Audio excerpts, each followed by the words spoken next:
Guys, an exciting episode. I brought in Steve Rhoads, Regional Sales Director with IcoTec Medical. He's actually here. We're putting on a giant event here in Sacramento, California. It's going to be riveting. He is funny as F.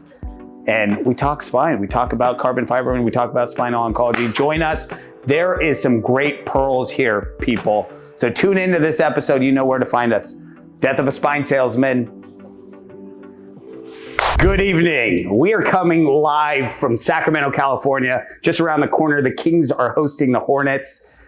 We are at Camden Spit and Larder, a beautiful place, and I have a special treat. Yeah. We have Steve Rhoads, the Regional Sales Director for IcoTec Medical. It's come all the way from San Diego. Mm-hmm. Steve! Yes, thank you, Showman. Good to see you. Well, dude, he's been somewhat under the weather, but he powered through a lot of fluids, and he's here today. So, Steve, thank you for being here. Thank you for having me on. Beautiful jacket, by the way. Well, let's discuss the real topic of the room. Well, this is what I did. I sewed for you, and I brought out the Tony the Tiger. One thing, Ohm Surgical mascot is a tiger. So that's why we're unveiling it today.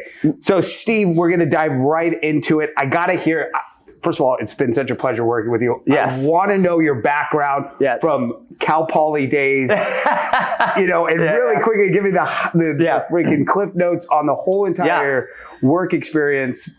Well, I think, and we talk about this a lot, there's different types of backgrounds that translate well to this medical sales world, and there's some that maybe don't.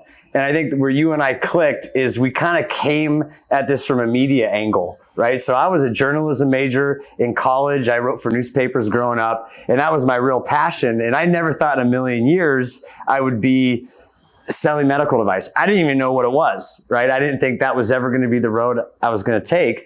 But, after college, you kind of come out into the real world and you realize sales is an opportunity to really have freedom, right? And not the type of freedom to say you're not going to work hard and be accountable, but it gives you the opportunity to, and I'm not going to say make money to give yourself freedom, but it gives you the autonomy to really run your own business, right? And set your own goals. And I don't know how you were. I think you've told me what you first did coming out, but my first job, I went right into marketing.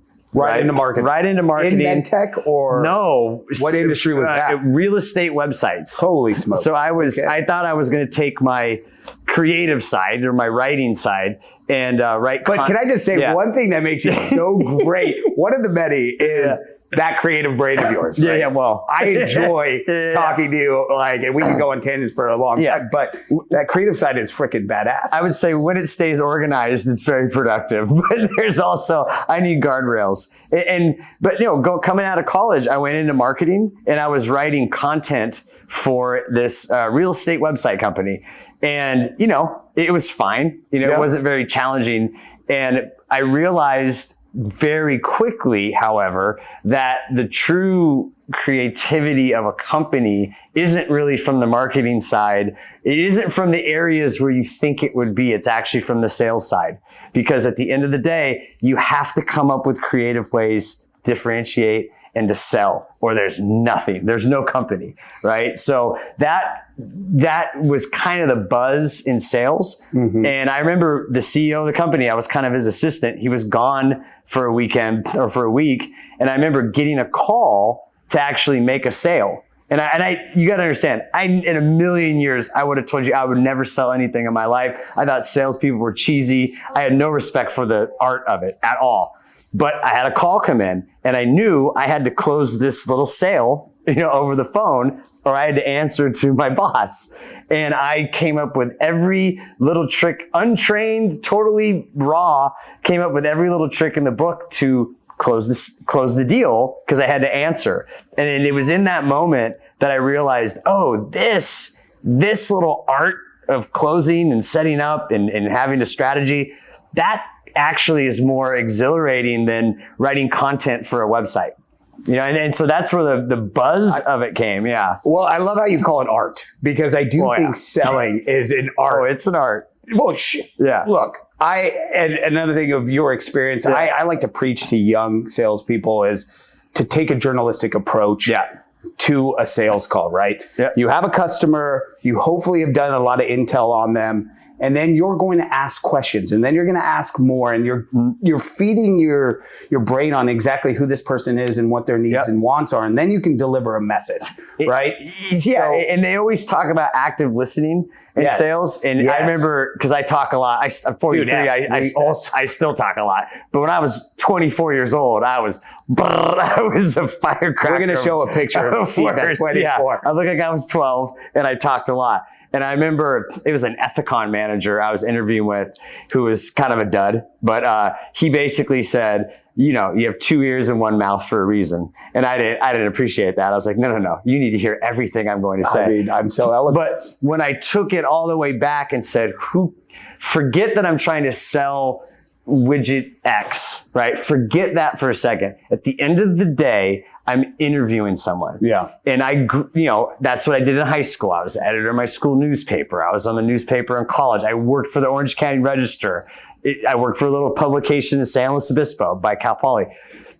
Once I took the journalistic approach of all I'm doing is interviewing, take away the stress of me thinking I have to sell this person something. Just completely get that off the table. Remove it. You're no longer, pretend you're a journalist and you're going in there and you have to ask the 5 W's, who, what, where, why, when, and then how, right? But basically, who, what, where, why, and when. If you can't finish that sequence, if you can't write your lead paragraph of your little news article, which will turn into a sale, then you haven't even scratched this. You haven't even opened up the door to sell anything, because that person's not going to respect you, because they're just going to think you're rattling off your features and benefits, especially if this is good advice, I think, for younger salespeople. I mean, you're talking to an audience right now that wants to get in this business. Yeah. And, the art of selling in spine. Yes. I think it's the upper echelon of selling. Yeah. And so you're talking to that audience and you're saying some good stuff. I hope they're freaking writing it down. I mean,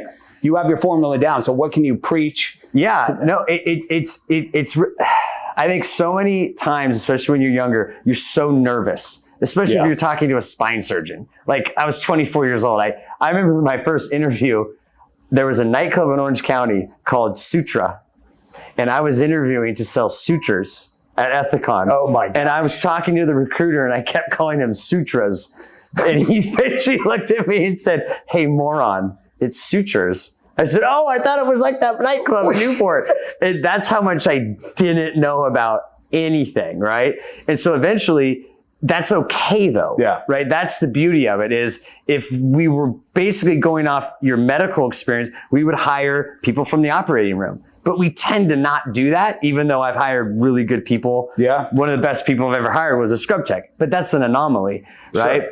And so what you and I always talk about is go into it with just an absolute genuine excitement to get to know someone. And the best way you do that is who, what, where, why, and when. Who are you? Where'd you train? Why do you do spine surgery? You ask a spine surgeon, "Hey, why do you do spine surgery?" Mm-hmm. It's this very scary thing to ask, because, you think it might turn into dead silence, and it will be silent at first. And then, because they're thinking about what they want to say, because you've actually asked something meaningful. And then they'll get back to you. And then you'll actually get to know that person. And then your brain won't be reeling over, "Oh gosh, I got to sell them a posterior cervical system now. Oh, I got to sell them a biologic." You're going to get to know your customer. And then eventually, over time, you're going to, sprinkle in, what it is that you've been set out to do. So you and I love this, and I think you're incredible at it. And I think it's a good way too for guys like us who talk a lot. I think it's a good way to kind of use our gift of gab, whatever you call it, to set us up in situations where we have to listen. We have to listen. Dude, it's hard. And honestly, doing this and listening to the person in front of me, it's been a great kind of like educational lesson for myself. And I want to continue to do better at that. Dude, everyone has a great story to tell. I wanted to get you on here because you have a wonderful story to tell. You've impacted so many lives from being a manager at DePuy, and you have some great stories. We can't get through all of them today, and we'll get you on later. But, you talk about managing people in one of your past lives at DePuy. I mean, can you real quickly give me some of your favorite things about that? I think my favorite thing about being a regional sales manager for DePuy Synthes, and I don't mean this to be sarcastic, it's a true, it's something I consider to be a blessing, is that I realized I didn't enjoy it. And that's good. And that is getting to know yourself. The true you is really, that's wisdom, right? Or at least you're getting to the doorstep of wisdom. And I always thought I wanted to be a sales rep and eventually step out of the OR.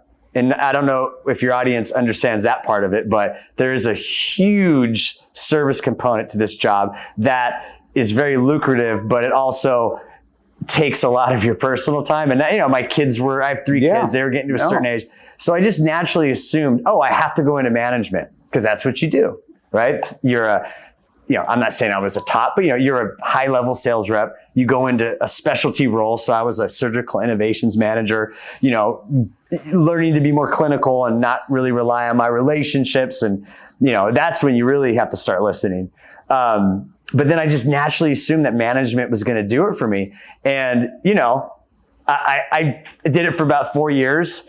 And to be honest with you, I lost all the love of the art of selling. Love of the game. Yeah. Because for me, and it's hard to explain this without sounding cynical. And I really don't mean to be cynical, but what turned me on about sales in the first place was the just hustle of it. And just the fact that you could pick, because I started in telemarketing pretty much. Oh yeah. The fact that I could literally show up to work one day with a pot of coffee with 3 other lunatics in a little call center with my headset on and just start dialing for dollars. IcoTec. Real quickly, since, people will go look up IcoTec Medical. Can you tell me the premise? Oh yeah. Sorry. No worries. Yeah. So basically, IcoTec Medical is a spinal implant company that essentially makes all their implants at a carbon fiber peak. So why that's important is, again, the material is great for a myriad of reasons, but where it's commercially viable, in the United States especially, is when spinal patients get titanium implants put in them. You run the risk, and titanium is great for stabilization, but from an post-operative imaging perspective for CT, scatter, MRI artifact, there's a lot of visual impedance that comes with titanium. So you and I, back in the day, if you told us that, we would say, oh, okay, great. So you can't see that well on your post-operative CT. That's not that big of a deal, but it's a huge deal when you're talking about spinal oncology patients, right? So the patient has a tumor and they're going to go back for radiation therapy, radiation treatment. That titanium truly changes in a negative way the course of their patient journey or their recovery or their treatment. And, you and I standing in operating rooms implanting titanium our whole career, we never paid a second thought to what that titanium means from a 100%. Visualization perspective, well, right? Even the spine surgeon didn't have any idea. The idea was max amount of resection of the tumor, throw in big titanium corpectomy cages, go 3, 4 above, 4 below, like big titanium, and then en bloc. They go to a radiation oncologist and then they have to deal with it. And then it's like this. Well, some of the early conversations I was having with with spine surgeons, spinal oncologists, like, I don't even know my radiation oncologist. I don't give a F about my radiation oncologist, right? And I was like, whoa, and that was like 7 years ago. And now fast forward, it's like, oh, I'm best friends with my radiation oncologist. Like, we're hanging out, we're talking tumor board stuff. It's cool. And I think it's mainly because of like companies like IcoTec and companies like CarboFix out there talking about the material. It is such an opportunity to bridge disciplines that not only should be talking, but they want to talk. So for me, it's again all about why I chose this route or why I'm grateful for it. You to say it's not only utilizing your skills of all these years of basically I know a lot of spine surgeons, but now you're opening up the door to another group at the hospital, radiation oncologists. Essentially, your job is to bridge spine surgeons with radiation oncologists make sure that they're on the same program and provide carbon fiber so that radiation oncologist, once that spine surgeon is done doing their job and they pass it along to the radiation oncologist, that radiation oncologist can dose or basically follow the protocol for treatment that they want to follow. No. And what awesome. you and I never knew, you knew it before me because you've been selling carbon fiber longer. We didn't know there was such a discrepancy in 100%. what the rad onc wants to do versus what they can do because there's titanium in. And so to me, that was like, and again, that's why I say I'm grateful because like, I just thought I was selling an invisible screw. Right? And like when I first met with Roger, met with the company. Geez, Roger's a genius. Yeah, he's a genius, man. He's on a whole nother level. And I think sometimes it takes, and again, we could talk about the company, but it's a Swiss company, but I think sometimes it takes someone kind of from another country coming up with a plan and then bringing it to the United States and saying, how do we best serve, this market? Yeah. And so that's what really kind of turned me on about the company is not only is it helping patients, not only is it bridging those disciplines and kind of building this kind of network of clinicians who can just take, innovate. And I mean, what we're doing tonight, we're basically having a spine surgeon talk to some radiation oncologists about cases they've been doing. But for me, it was finally that opportunity to apply, like we did before, the who, what, where, why, and when, right? Yeah. Because I'm going to a radiation oncologist. I don't know anything about what they do. Yeah, 100%. And guess what? I can pretend like I do, and I can get away with it. And this is something for younger salespeople that you should always be looking to challenge yourself, and you should be always looking for opportunities to step into the void because it's humbling. It humbles you. And when you're humble, you'll sit back and you'll genuinely ask questions. So now, instead of going through the motions, like, let's be honest, I probably was at DePuy Synthes, nothing against DePuy Synthes, but selling the same thing for 20 years, right? Now I'm coming at it from a totally different angle, and I know enough to know, like, don't act like you know more than these radiation oncologists who could, listen, they could talk circles around me. So it forced me to kind of go back to the well with the who, what, where, why, and when, and sit there and guess what? Who, what, where, why, and when to a radiation oncologist. First of all, they're going to respect you because you're respecting them. And second of all, you're going to learn so much about another facet of what you do. Well said. So at the end of the day, that's essentially what I like about IcoTec for my career. Well, guys, you got a lot there. And, write that down as an exercise. I mean, you can use that formula for pretty much anything in sales. It's The Art of Selling by Steve Rhoads. Write the book. We're going to do Trials and Tribulations as a manager. Gosh, I want to sign copy. So we're going to do a lot more of the education around, carbon fiber for spinal oncology. We're going to have radiation oncologists on. We're going to have spinal oncologists on. It's going to be exciting for representatives out there and distributors that want to learn more. Reach out to someone. Could they reach out to you, Steve? Or is your phone blowing up? We'll put a little contact info. I have a burner. It's okay. Or I'll put my contact info if you want to learn more. It's a great technology, one of the best I've ever been a part of in the spine industry. And I just love working with fun but passionate individuals like this man. I like tigers. He likes tigers. But anyways, thanks, Steve. Hey, man. Let's have a good event tonight. Let's go, baby. All right. Get over here, bud. Are you going to show the back? You show the back? We're going to get that. We're going to get that. Okay.